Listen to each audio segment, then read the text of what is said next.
Hey, travelers. Just stopping by to let you know that this episode that you are about to listen to is one of our older ones, and we were going through some growing pains at this time. But if you would like to start from where we consider our newest era of quality, I would go ahead and jump to episode 54, The American Bigfoot. Either way, enjoy, travelers.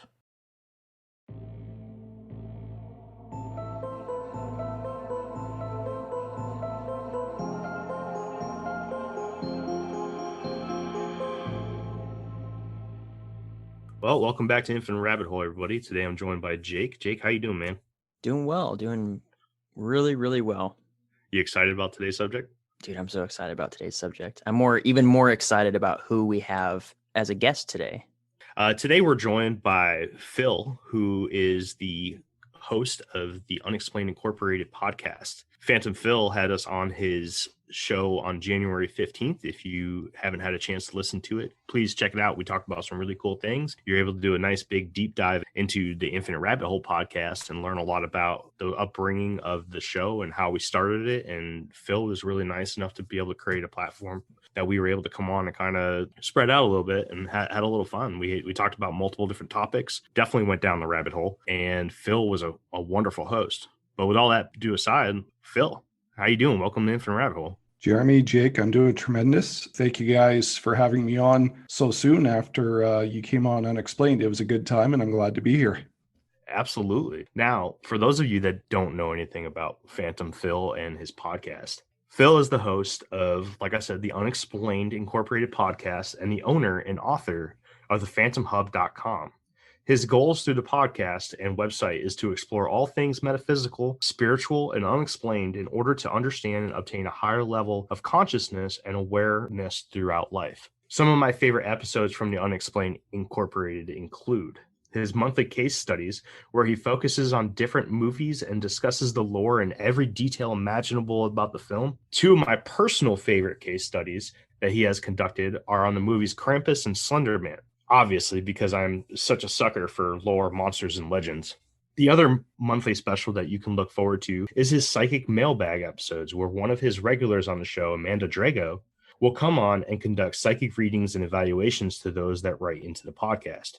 They have announced a new platform for this aspect of their show, in which they use Instagram Live to better conduct the readings and provide a better engagement for the fans. When you listen to his podcast, you may even recognize a familiar voice that has been on our show.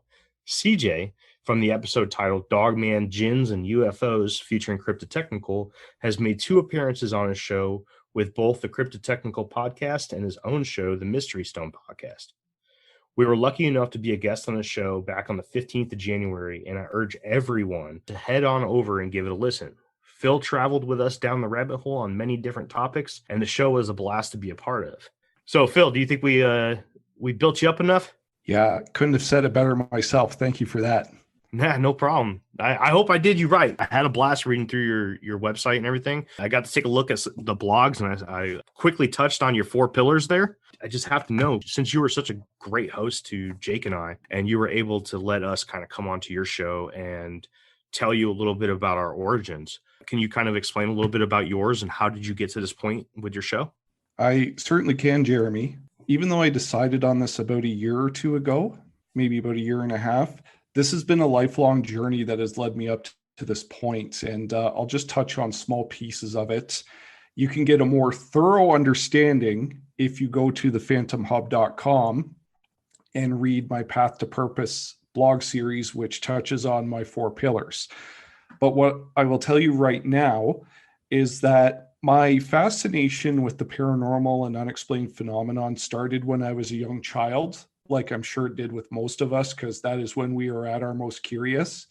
And I have an older brother who growing up was very influential in my life. And we would do things like we would go to the library or we would buy books on these various subjects. And I remember one book sticking out in particular that was called Mysteries of the Unexplained. And on the cover, it was the Earth, but it was cut up into jigsaw puzzle pieces.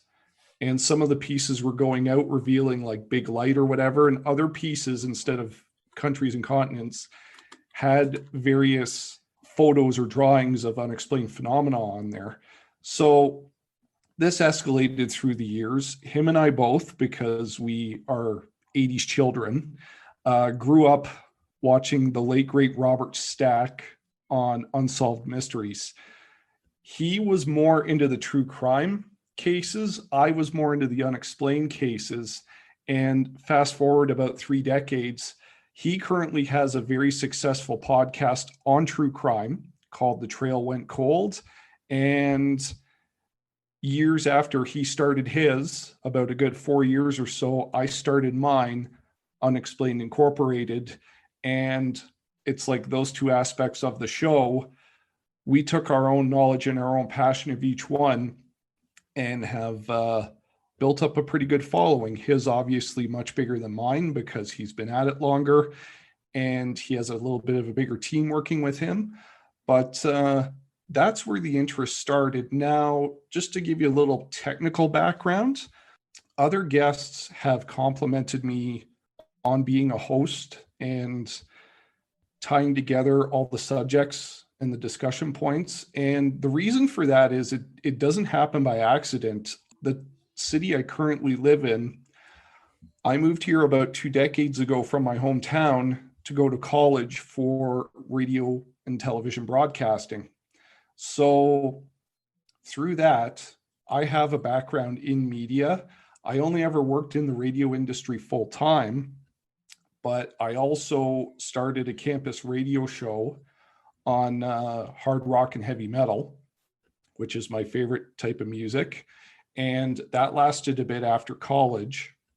And a few years after that, I would turn it into a podcast without having any idea on knowing what I was doing outside of recording and uploading.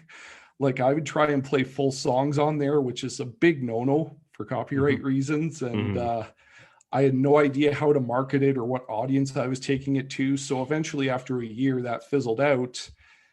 And then in another kind of twist of fate in 2016, I quit my full-time job of 6 years and went back to school for artist management in the music industry.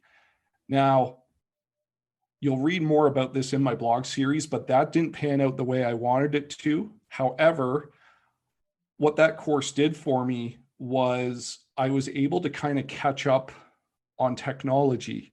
So technology and digital marketing and social media had long since passed me by.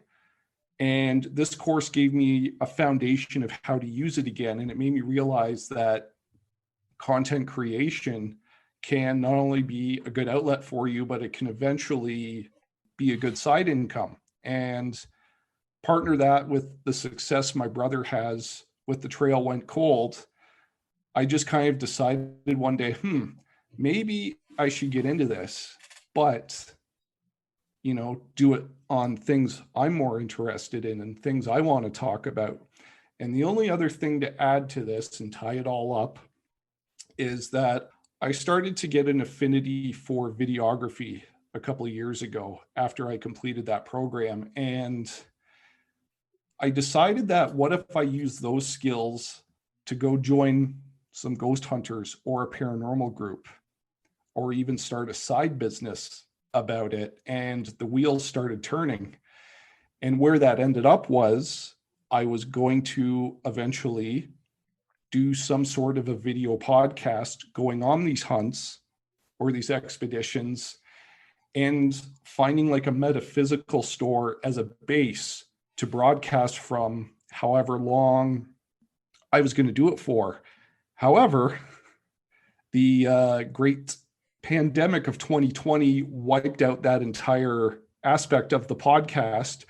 So I decided to stick with audio, and thankfully, due to my working hours and the equipment I already own and some I had to buy, I realized this was a much easier endeavor than I thought it was going to be. So then I started it in March of 2020, and it's just kind of taken off from there. That's awesome. I didn't know that part. I read a couple of your entries there in your blog series, but I didn't get the point about the ghost hunting. That's really cool. So do you still have plans to push forward with that after this whole thing is done? eventually, even though you guys are based out of the States and I'm in the province of Ontario, north of the border, we just entered a more stricter, tougher version of last spring's previous lockdown. So we're Yep. very limited for the coming weeks in what we can do. But eventually, whether it's through audio or video, I absolutely want to expand into that field and maybe use it as what eventually is going to be a Patreon page for the show with exclusive content. Awesome. And by the way, I'd like to say thank you for being our first international guest, by the way. Oh, you're welcome. I didn't know I was being bestowed with that honor, but that's the beauty about this technology and this stuff, Jeremy, is that like I've talked to people from the States, from England, and it's not 100% yet, but it's looking like I'm going to have my first ever guest from Australia, possibly in the month of February. So stay tuned for that too. Oh, that's awesome. That's really cool. Yeah, no, everyone that we've talked to so far has been from the States. You're our first international guest, which is our neighbor to the north and wild country of Canada. We haven't even been contacted, or we haven't reached out to anybody yet from Europe, Asia, Australia, Africa, South America yet. Anybody listening, absolutely, if you guys have a podcast or even if you want to just come on the show, let us know, because we love everybody. So reach out. Well, that's awesome. So I have a couple questions for you, if you don't mind. Yeah, sure. So you said that you were, you wanted to expand into your original plan with the ghost hunting, whether it was through audio or through video, and that you said possibly have a Patreon coming up. Is there anything else that you have plans in expanding in? Well, the one thing we briefly mentioned off the top was doing the Instagram live feeds with Amanda Drago, because she reached out to me before the holidays and decided, hey, I love the segment. I love coming on the show, but I want to tweak it a little bit. I want to share the gift of abbreviated psychic readings with more people in a live format to help them and to get my name out there. One other thing I'd like to expand upon is one day, like when it's doable, I would like to do some video podcasts, whether they're live or pre-recorded, from a metaphysical shop, and possibly have Amanda join me for that. And kind of like we said, I want to have more international guests and build up more of a community. But one other thing, because I've explored a lot in, the 10, 11 months I've been doing this. So everything's open and everything's on the table. But I mean, I wouldn't mind getting into a little bit more of the conspiratorial realm, because sometimes it's related to what I do. And by the time this gets released, I will have had a very famous flat earth podcaster on my show. And, I'm recording that a few days from now, and it's going to be interesting and quite likely polarizing, but I still think it fits in under the Unexplained moniker and provides a whole lot more questions we can ask ourselves, whether we agree with it or not. But just to finally put a bow on your question, Jeremy, the one thing I want more of for sure is I want more day-to-day people to come on the show and share their own experiences. You were kind enough to share what you believed were Sasquatch encounters during your youth on my show. And I had an amazing Native woman from the state of Arizona come on my show late last year and talk about a whole haunting and an ordeal her family went through for months in their Michigan home, which was actually built illegally on top of a native burial ground. And I just, like I said, I just want more people to open up and share their own first-person stories, because I feel like I have the perfect forum to do so. So if anybody listening does want to come onto your show, where can they reach you at? Unexplained Incorporated is on Facebook. On Twitter, my handle is @PhantomPhil3. Soon to come on Instagram. That's coming soon. But also you can reach out on Instagram to my helper, Angel Card Amy. And my own email for the show is phantomphilunexplained@gmail.com. That's a lot, but it's just one word, no dashes or hyphens. So if you want to come on the show, message at any of those outlets, and we'll talk, and we'll see if your story is worth sharing on the podcast. That's awesome. And as for the conspiracy stuff, I actually am pretty good friends with the Hush Hush Society Conspiracy Hour podcast. And if you're looking for conspiracy stuff, I can put you in touch with Mike, Dave, and Frank from Hush Hush, and I'm sure they'll come on. Those are great guys, man. They do a great job with their podcast, and it's all about conspiracy theories. Yeah, sounds good. I'll have to check them out soon for sure. Absolutely. That kind of brings up one of my last questions. You've talked heavily already about your partnership with Amanda Drago and Angel Card Amy. How did you find such great partners? I mean, they have a lot invested in your show already.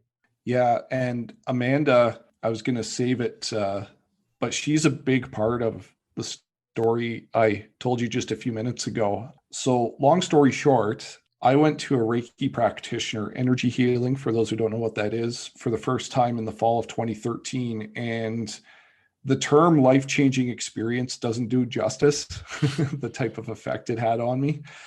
So I went and saw this person for quite a few years, and then out of the blue, just stopped correspondence. And to this day, I'm not sure why. So a few months later, and I was kind of going through a rough time in my life, I just happened to find Amanda's profile and website online, and I found out she was only like a 45-minute drive down the highway from me. So I went to her for more sessions, and what's neat about her is that she is also a psychic medium, so she blends the two practices together, which I found really neat and really helpful and insightful. So I became a fairly regular client for that sort of thing. And then down the road, we actually became good friends.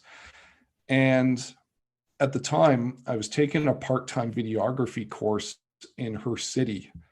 And I had all these ideas going through my mind. And then I went to visit her one day, and I just said, "Hey, I'm thinking of doing this podcast. Are you in?" And then without any hesitation, she said yes. And then we met couple months later, and we laid down a basic foundation for what we wanted. And yeah, the rest is history with her. Now with Angel Card Amy, it's really neat how she ties into all this, because her boyfriend is nearly best friends with Amanda's husband. Okay. So the four of them are very close with each other. And when Amanda started promoting the show on her social networks or in the early going, Amy started listening and was hooked. Okay.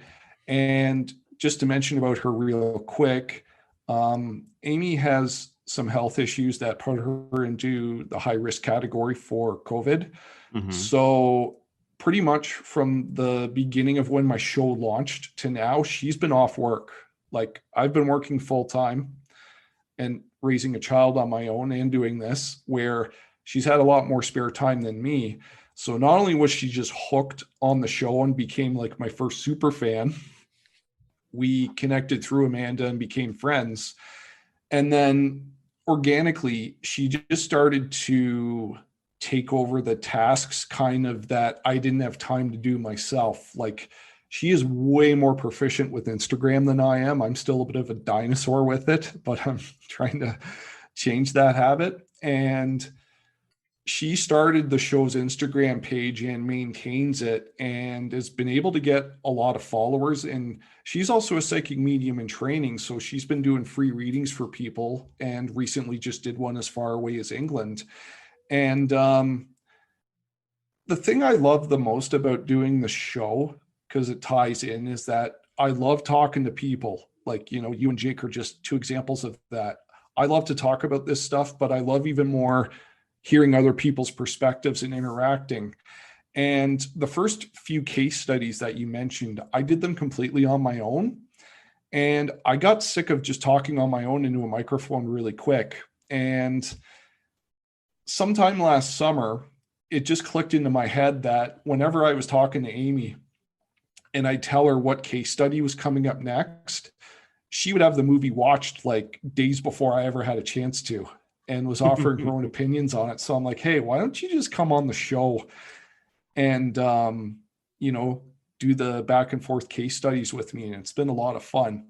And just one quick other thing about her was that she wanted to come on and tell her story about discovering her gift as a medium and how it's evolved, but she was really nervous about it. And I said, well, maybe you could come on when you're not so nervous one day. So what I did is I had her record voiceover intros for all of my guests.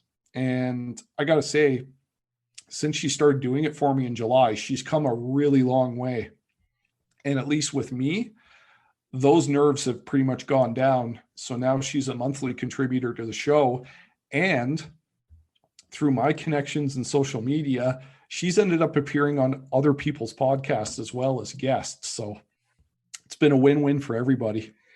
When I listened to the episode last night, I got shivers listening to her intro for us. I thought it was really cool. Jake, have you had a chance to listen to that yet?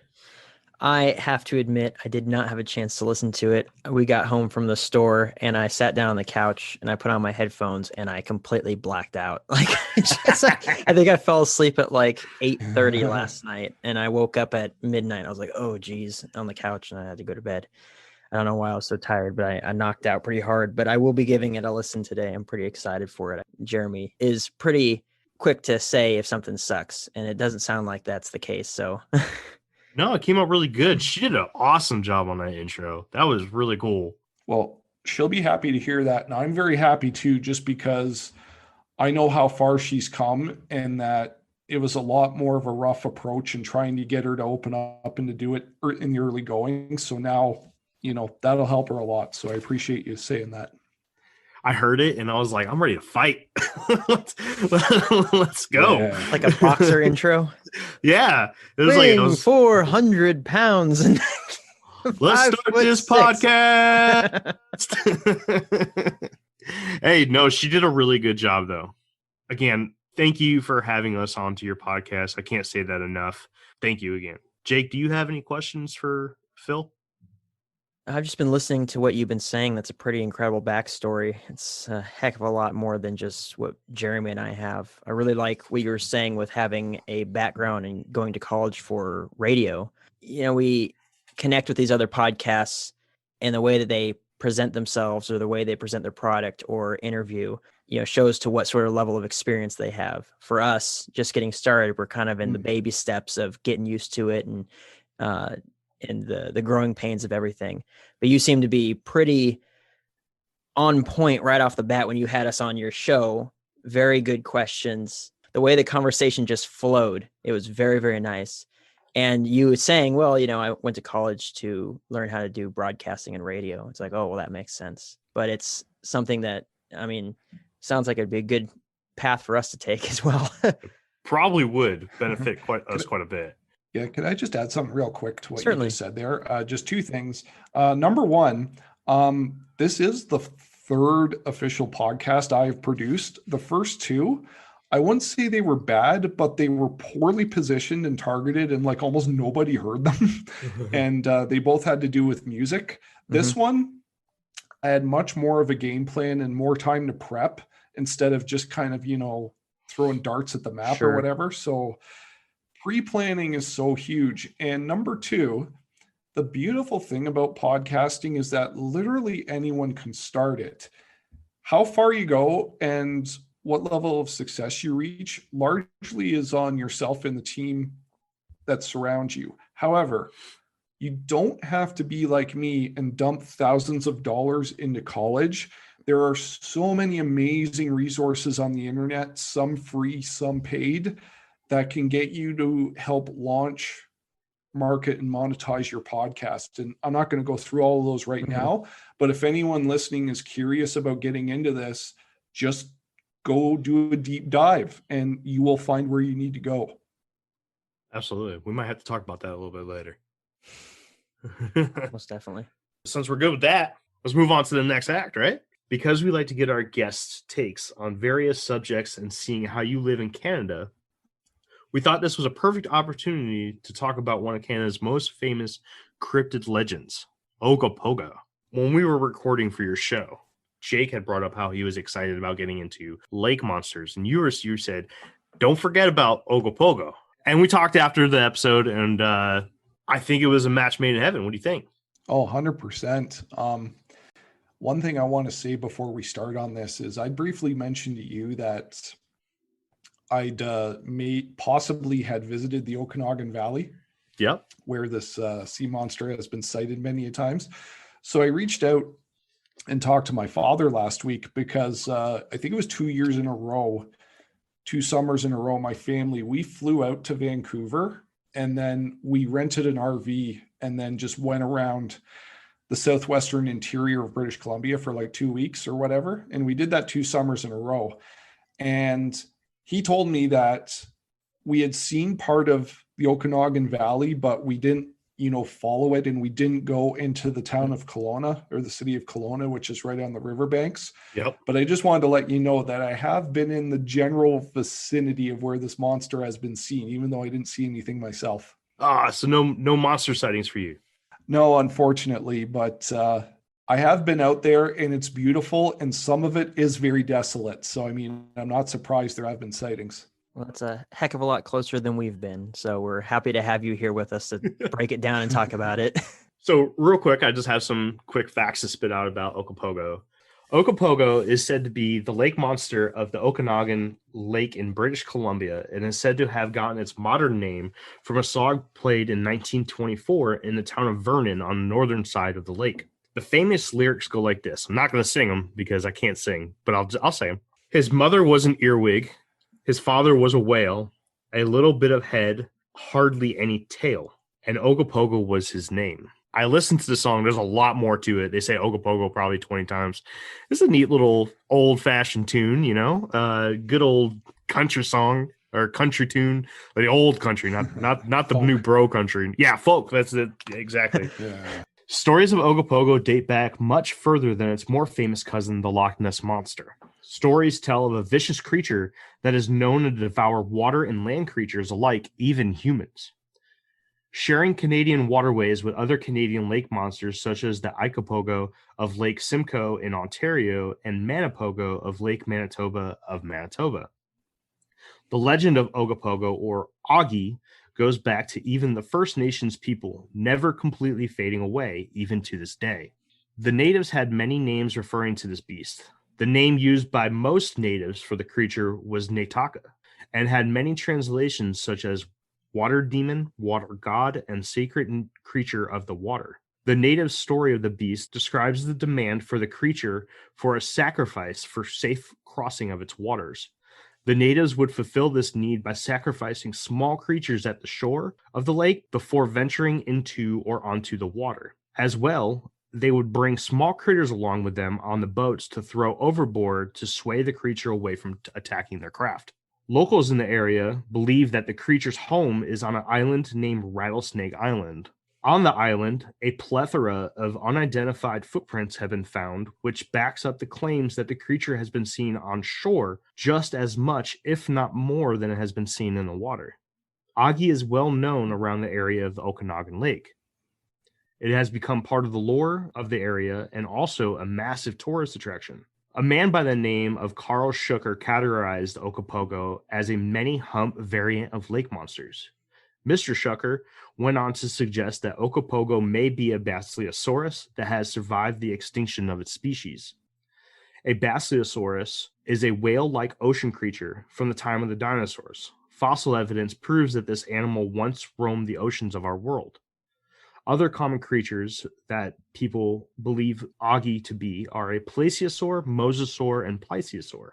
Many people believe that the ripples in the water that are the main subject in many different forms of visual evidence are actually just cases of misidentification. Common objects such as otters, schools of fish, waterfowl, logs, and other inanimate objects. So, from all of the visual evidence that you guys have seen before, what do you think? Are we looking at a creature or are we looking at a log? I want to hear Jake's answer first before I go because I got a few things to say. Man, Jeremy was just taking all my ammo from me because I was looking up the sightings of this and I'm pretty shocked. There is a lot more sightings than many of the cryptids that we've looked into. And not just like one or two people. I'm talking like busloads of people seeing it at the same time. I was looking at some of the pictures online and they're pretty dang remarkable. It's crazy. Yeah, oh yeah, I was really interested to see it. I wrote down a list of all the dates that it had been seen, and this isn't by, like I said, one or two people. This is thousands of people since about 1873. I'm talking 1926, 1947, 59, 64, 76, 78, 79, 81, 84, 86, 89, 1990, six times in 2000, 2001, 02, four times 2003, 04, 06, 2014. There was even pictures taken of it with its head sticking up out of the water on May 24th, 2015, and then again in 2016, 2017. Very, very rarely was it just one person that saw it. It was always a family, a group of families, 30 cars full of people at once, all pretty much describing it the same. It's a snake-like sort of thing. It's got 3 to 5 humps sticking up out of the water, a blunt head, or a horse-like head with a blunt nose, between 15 and 50 feet long, sometimes flippers, sometimes no flippers. And it's just, it's pretty remarkable that there's that many sightings. There's a pretty good amount of pictures, though most of the pictures are, if there's a really big wake, they say that there's a monster under there. But I've even seen pictures that have like a good decent sized flippered shadow underneath the water, which people are quick to say, oh, that's the wake of a boat, but it looks nothing like the wake of a boat. Plus there's no major disturbance of the water on top of it. And some of these pictures are so old too that they can't be doctored. Right. It seems like it'd be very difficult to doctor them. And I kind of want to throw out a couple of the really cool sightings that threw me for a loop. So apparently in 1914, there was a body that may have been washed up, and it was discovered from the Nicola Indians that were in that area. This body was blue-gray. It had flippers, a long neck and tail, and weighed about 400 pounds. And people in the area seem to have believed it was a manatee, but in a remote lake in Canada. Sounds more like a plesiosaur. Right. A manatee. I don't know about that. And, you know, let's see, in 1926, like I said, there was 30 carloads of people that saw it at the same time, and it was reported by Roy W. Brown, who was an editor for the Vancouver Sun. In 1959, two couples saw it behind their motorboat and said that it was in view for about 3 minutes before it swam away.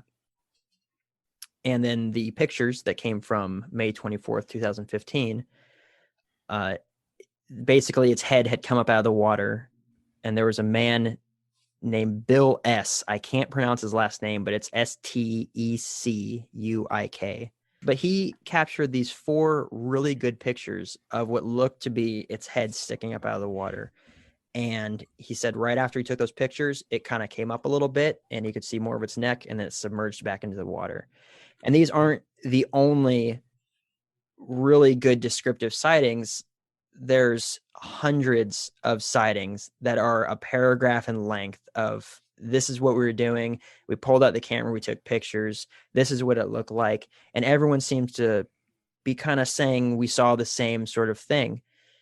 And the only thing I have that gives me some sort of an issue is that I have no reason to believe that some water dinosaurs, much like Nessie, survived the extinction that seems to have taken all of them. You know, our oceans, our lakes or rivers are so unexplored. We spend much less time, it seems, looking into the own bodies of water that we have on this planet than we do, say, looking into space at all the vast stars. So who really knows what's, you know, below the surface of the water? The only thing I have some issue with is that if this is some kind of a displaced or trapped marine reptile, like a plesiosaur, a basilosaur, things like that, then I don't know if it would be very good in a good spot to survive, being how cold it is in Canada. Would be a cold-blooded reptile, and they generally go for tropical waters, not somewhere where it gets really, really cold. It snows a lot. But that's not to say that if it wasn't trapped there, it couldn't have, say, had some form of microevolution to adapt to that area, or adaptation to kind of just deal with the temperatures. But yeah, the vast amount of sightings over a tremendous amount of time lets me know that if this is a real creature, there's got to be a heck of a lot more than just one of them, especially if there's variations, the same sort of general shape and size, but variations. Like, oh, this one was 50 feet long. No, this one's 15 feet long. Well, that sounds like an adult and a juvenile to me. Like a population. I want to believe is what I'm saying. But Phil, what do you got for the, all the legends and stuff in your area? Just like the saying of Unexplained Incorporated, open for business and ready to believe you. So yeah, I count me in with you for wanting to believe. I want to backtrack for just a minute here. Jeremy, when you were reading off some of your notes there, did you say there's a sea monster in Lake Simcoe in Ontario? Yes. Oh, wow. I never knew this. See, and this is why I'm saying we have to do a full episode on sea monsters and stuff, because there's a heck of a lot more than just Nessie. Yeah. I mean, shoot, there's one in San Francisco, apparently. There's a basilosaur out there. Yes, that's another one that I came across while doing this too. Lake Simcoe in Ontario it's basically the same thing as Ogopogo, but it's Ogopogo. It's literally just changing the O with the I. Oh, wow. At the beginning. Yep. Oh, wow. That's really cool. The reason I ask is my mother grew up in a town not too far from there, and I'd never heard anything about it. So it really caught me off guard. Pretty cool. So my Ogopogo research, brought me back to, I don't know if you guys remember this or not, but they aired a feature on it in season 2 of Unsolved Mysteries. Oh, okay. No, I did not. Yeah. So I want to say it was probably 88, 89. So I found out about it maybe a year before we actually traveled to BC. And I remember my brother telling me, because I'd been kind of fascinated with the Loch Ness Monster and all that. And then when he told me and we watched this episode and we found out that one of these was in our country and it was going to be in a part of the country we were going to be visiting, I totally freaked out. I was like, oh my God, this is so cool. I can't believe we have one of these. Little known fact about Ogopogo is that there's more visual evidence and more officially documented sightings of Ogopogo than there is of the Loch Ness Monster. And it was 7 years before the Loch Ness Monster. Yeah, I believe that for sure. When you say lake monsters, a lot of people go straight to the Loch Ness Monster. But there's a more famous, I wouldn't say famous because obviously everyone knows the Loch Ness Monster, but there is definitely a much better documented version right in your home country, right there in Canada. Yeah, and I'm glad you brought that up, Jeremy, because I'm going to be talking about this from some of the findings I've had. So the biggest part of the Unsolved Mystery story, it goes over some of the folklore like you did, and they interview residents of the city of Kelowna that are all ages, from seniors to children, who said that they've had sightings. And a couple of the common things are they think it's a snake-like creature and that it's 20 to 50 feet long. That's usually the number, sometimes lower, sometimes higher. And it was also said that the Okanagan River that runs through the valley can, in some places, go far down as 800 feet deep. So if something is hiding down there and it's undetected, I would not be surprised. But the main part of this Unsolved Mystery story I want to bring up is that they go over some people who photographed and videoed, with very primitive video technology. But the most famous one is a video by a guy by the name of Ken Chaplin. Ken Chaplin may be the first person to video Ogopogo and have it blow up into a media sensation. And in fact, his sighting allegedly got featured in Time magazine. That's how far it went. Oh, geez. So he's probably the guy who put this monster on the map internationally and how the media treated it. So they go over his video on the program, and I can't remember the titles or the names of the people interviewed. But now I just got to say something real quick on a side note. I love the skeptics. I really do. I think they're really important and they keep us grounded. However, at times, they also suffer, I think, from a horrible confirmation bias. And because they either don't want to believe or they really can't explain something, they'll sometimes come up with their own explanations that make less sense than saying this. Right. There's a dinosaur out there. This is unexplainable. Yeah.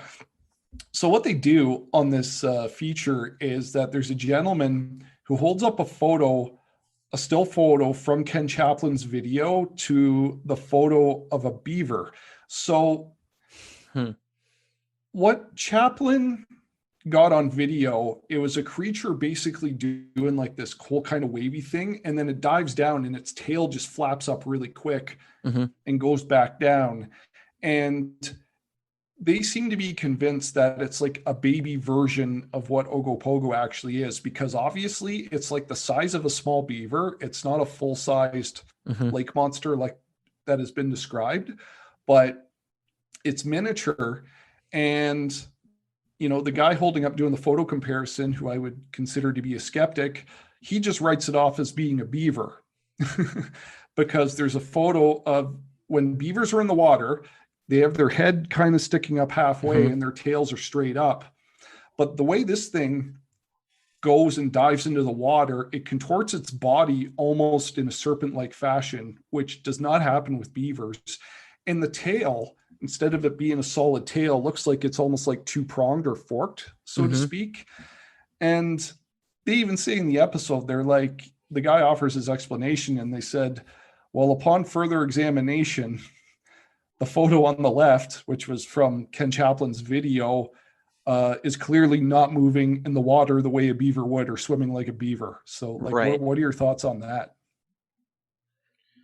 That's one of the sightings. They had been talking about having a forked tail, but it was one of the only examples of that. And so I left it out of my initial, giving my spiel. But I mean, it's remarkable that you bring that up. So basically, unlike a beaver, which they kind of, and I don't know if I've seen beavers swim. I don't know if you can say that all beavers swim like this, but kind of just their body sticking up out of the water and they're just making a wake behind them and they're just cruising right along. They're not, as you said, swimming in a way that sounds like a dolphin going up and down and up and down, because even snakes, and that's what's on the video. Yeah.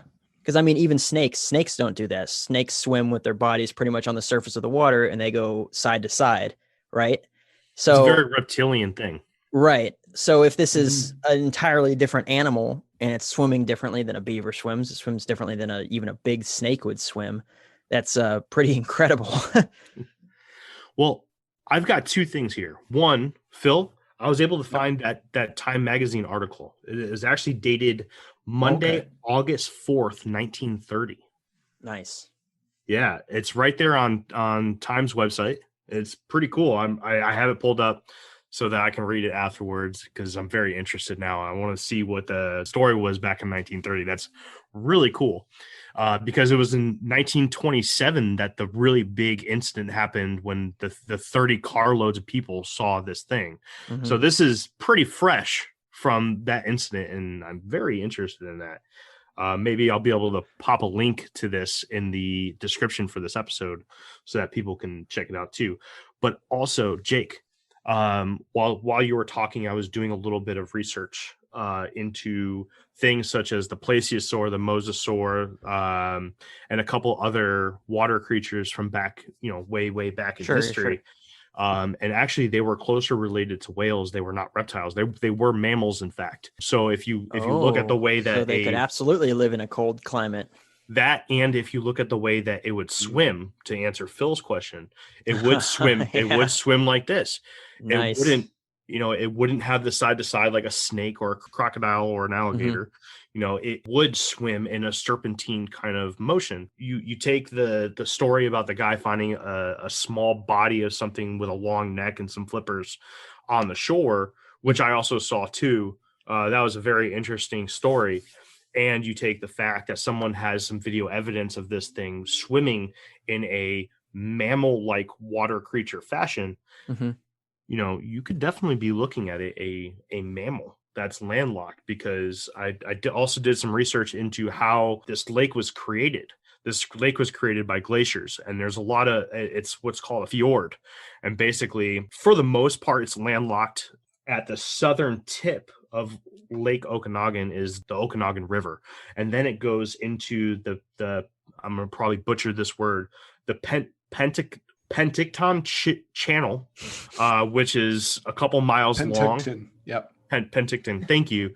Channel. Thank goodness for the local. Yep. Which is very, very narrow. So and not too deep. It's only there so that boats can go through. People actually use it for tubing now. It's mostly used for entertainment purposes.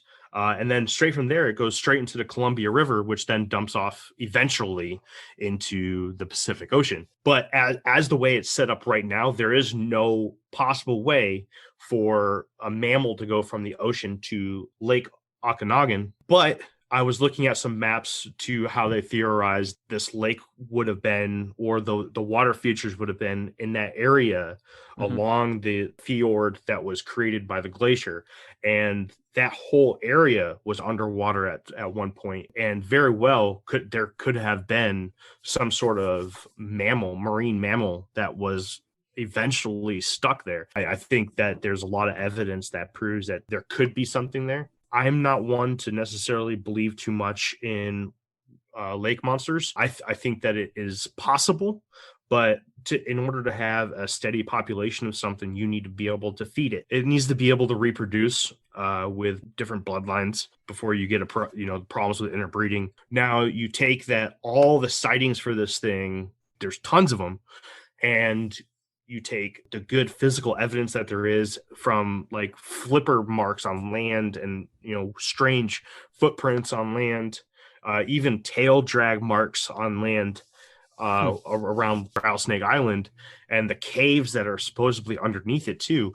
There is a good possibility that this could be something. And the cave system that's underneath these mountains that create this fjord that is the Okanagan Valley definitely could house more waterways. Who knows? There could be waterways that reach out into other lakes. There are a few lakes speckled in there, none of them connected to the ocean in any way, but who knows? There could be something. I just want to say that article you found on Time Magazine, I think with Ken Chaplin, I think he may have been the first to clearly get Ogopogo on video, because him and his daughter get interviewed on Unsolved Mysteries. So it happened either sometime in the 70s or the 80s. The article you brought up may be the first time it ever got brought up to media of any kind, or at least on that level. That's what I'm willing to guess anyway. Yeah, that's pretty cool. But either way, Chaplin's video caused quite a stir when it came out. So it put the spotlight on the valley for quite some time. Here's one more interesting fact I took from the Unsolved Mysteries episode, then I'll move into a couple of other points. So they do up this old school map of the world. And when they're doing the intro in the Ogopogo episode, they talk about Loch Ness Monster, obviously. And then they talk about other famous sea monsters from around the globe. And then they put dots on the points of the world that they're in. So they mention Loch Ness, and then they go to Sweden, the east end of Russia, and Japan. And what's really fascinating is that all of those sea monster sightings are on the same latitude band. And if you look closely on the map, even though they don't bring it up, the Okanagan is in that latitude band as well, which I found very interesting. I didn't find that during this particular, or for the research for this particular topic, but in the book that I referenced to you the other day, Mysterious America by Lauren Coleman, he does mention that in that book. And that is a extremely strange coincidence. And it's the latitude line. There's a give, like a plus or minus a certain amount. And also Champ from Lake Champlain also falls into that little stripe too. That's also very interesting. So that's the preferred climate then. That must be the preferred climate for this particular creature. I think climate is part of it, but this is me exploring the stuff that I do. I wonder if there's energetic ley lines we may be not aware of, and they're also attracted to that frequency of the earth. Possibly. I mean, it's a little out there, but who knows? It's worth entertaining. So like in the same way that when birds migrate from one point to another, they follow the Earth's magnetic, the magnetic lines that are in it, and that's how they kind of get from point A to point B. Same sort of thing. They're kind of attracted to that area for that reason. Similar to that. Yeah. The flux lines. Yeah, similar to that. Yeah. Like I can't elaborate on that any further, but I'm no expert. But I mean, you're right. It's probably not a coincidence that they're all roughly on the same latitude band around the world. Like there's got to be something to that we just don't understand. There is a lake monster in Australia, and I wonder if it is close to that on the in the southern hemisphere. I'm gonna have to look at that. In the other hemisphere, yeah, that's possible. Yeah. And then I'm curious if there's more in Africa and South America too. That would be really creepy. Yeah, for sure. Well, if that's the case, then the basilosaur that's in San Francisco would be outside that band. But that's not to say that there couldn't be some stragglers. If most of the population was in this one area, eventually there'd be, I mean, maybe not now because of a massive extinction level event, but eventually back when they were more plentiful, there would have been an issue with food resources and stuff and causing some of them to kind of spread out a little bit. And maybe they just kind of hung out in those areas. Well, the San Francisco Bay is very open and it opens up into the Pacific Ocean very easily. So, that could be just a creature that comes in and out. That we could be talking about a completely different critter too. We'll wait to talk about that a little bit more until we bring that up in another episode because the lid off of all of this. And then I'm going to start talking about that one. But I'm very curious as to how they know it's a basilosaur compared to another whale species that's because it looks like one. so there's a lot of other whale species. This guy. I have an important point I want to bring up. There's probably some people out there who are going, well, why don't we just hunt down this thing and kill it and then examine it and do an autopsy? Well, after the Ken Chaplin video went in that decade's version of viral, the Canadian government stepped in and said that they declared Ogopogo, whatever it may be, to be an endangered species, and it is illegal to hunt or capture. Then we'll never know. Did you find anything, Jeremy? Or I'm sorry. I have this nasty habit of doing the research while I'm doing it too. You bring up some very fascinating stuff, and now my mind is only stuck to trying to see if there's other creatures on the southern hemisphere that are also in the same latitude. Well, it's worth looking at. Yeah. Absolutely, I have to. But there is one other thing that I wanted to bring up regarding Ogopogo from me, because I'm nearing the end of my research here before we start getting into the feels and everything. There is a woman by the name of Arlene Gall. She is a native there by Lake Okanagan, and she has published 3 separate books on Ogopogo. She is one of the leading researchers or holds one of the leading databases on sightings for Ogopogo. And ever since she was a little girl, or when she started actually conducting this research for years, I don't know the exact year, but she is an elderly woman now, or an older woman. She says that every single year since she's been doing it, on average between 3 and 5 sightings every single year. And there are a couple outlier years where there's much more in the sightings for this creature, but never below 3. Always at least 3 or more sightings have been reported directly to her about this creature. The person that's kind of put in charge of doing all of this research and everything comes up with at least 3 every single year. I mean, that seems to be pretty legitimate, especially when you're talking about a creature that is only found in one geographical area of the world. There's only one Ogopogo as far as we know, or a group of them in one area in the Okanagan Lake. And to see that there's at least 3 sightings reported every single year, and most of them come with photographic evidence, it's really, really intriguing what's going on up there. Doing some of my research for this, I just decided to go onto YouTube. Well, 1, that's where I watched the Unsolved Mystery Story, but 2, I decided to see if there were videos of people, like homemade videos of people posting sightings, and there's a lot. And a lot of them are quite recent. And one of the more intriguing ones I saw was from May of 2019.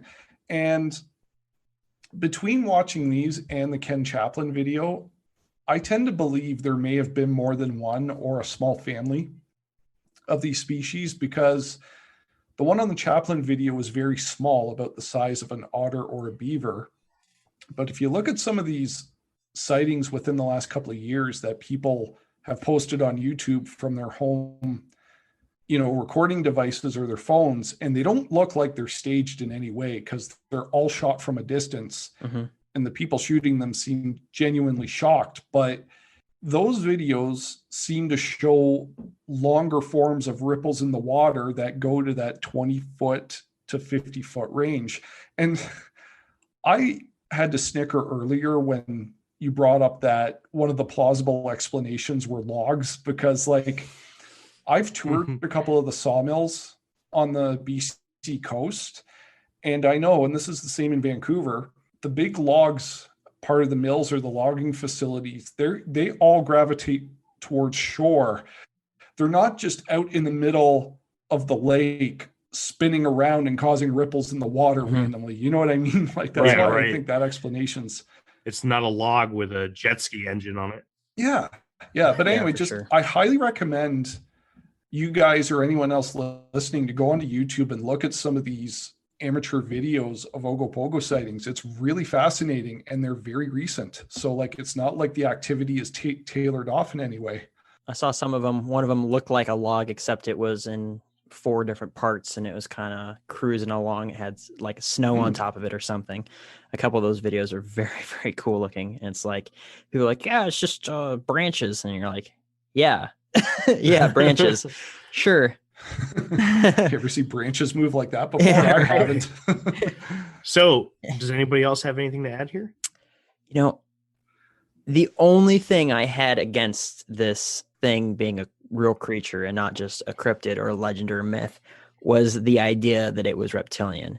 If it's true that the basilosaur and the plesiosaur were more like whales, I don't believe that they're the ancient relatives of whales, but just a different type of whale or the same sort of, marine mammal group, then I wonder if they would have given birth like whales. Whales typically have one live birth within 1 to 6 years, right? They carry that baby for some amount of time, 9 to 18 months or so.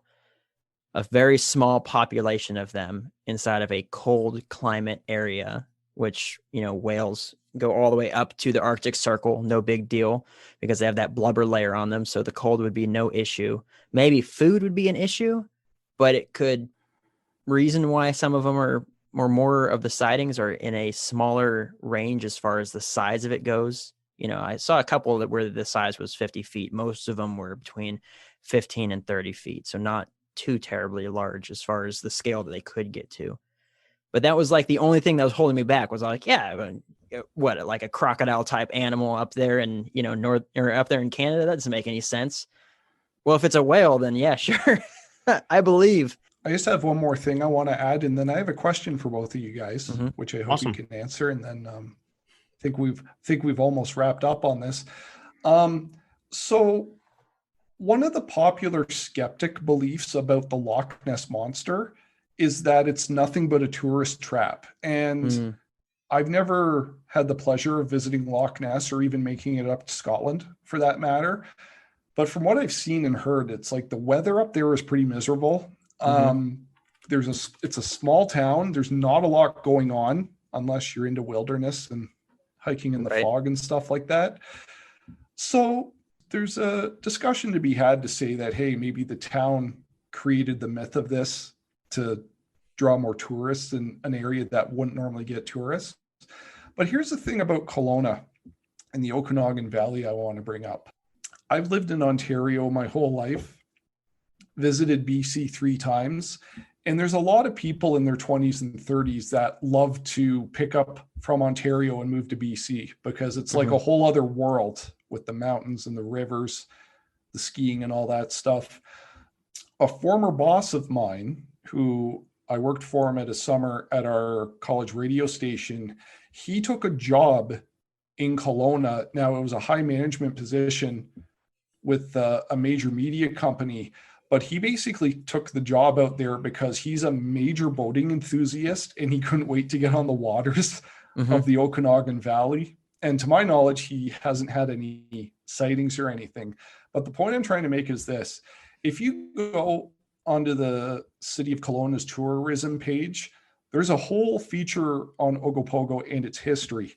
And they have the statue in a park near the bay of what they think the monster looks like.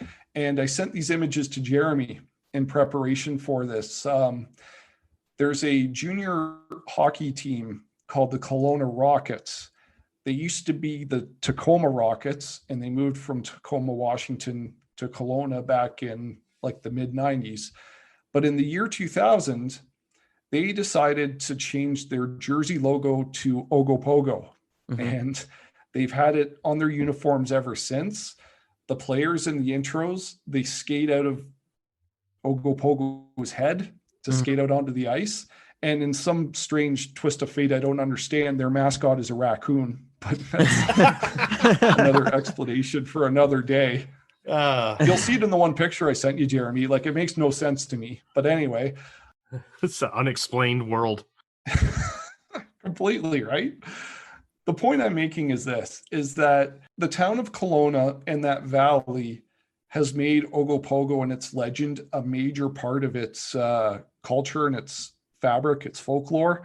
However, I don't feel the town and a couple of people I've known who live there, that they're making this whole thing up to draw in tourists. Like the argument is out there that Loch Ness and the Loch Ness Monster are just a fable and a tourist trap. So I wanted to bring up the point saying, even though it's a major part of their local culture, I don't think it's, the Chamber of Commerce pulling a scam on everyone. Well, I will continue with my itinerary to fly out to the lake then. Sorry, just before you go, Jeremy, since you guys are both associated with the Navy, from what I know, is there or could there be some type of search and rescue or sonar activity that could take us to the deepest parts of the Okanagan River and get us some evidence? I don't know. Yes. Okay.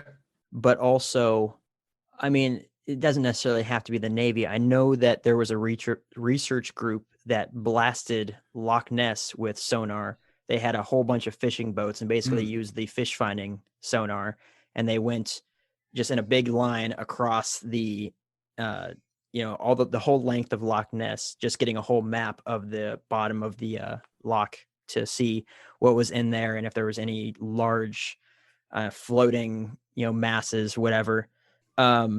So yeah, I mean, it can be done. Maybe not at that depth. It might have to be some sort of submersible submarine to get up in there to do like a deep dive into the really, really low areas or the lowest points of the lake. But it certainly is a thing.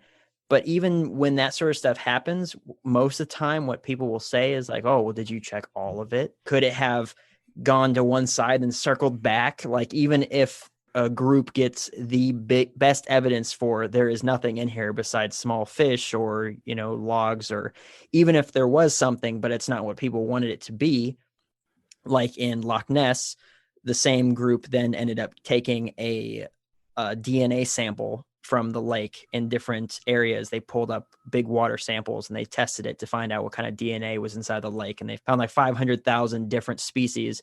And one of the species they found was large freshwater eels. And they're thinking that maybe the sightings of Loch Ness could be these eels groups clumped together the way eels sometimes do, or individually, depending on how big they are.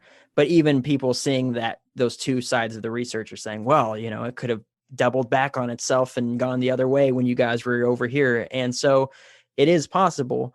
But even if they came through and said, well, we did the entire lake, there's nothing here, the legends would still be alive anyway. People might not even believe that. They might say that it's a government cover-up because people like to do that. Or to get really weird on you, and then this is pretty much all I have to offer up, maybe it's traveling between alternate dimensions.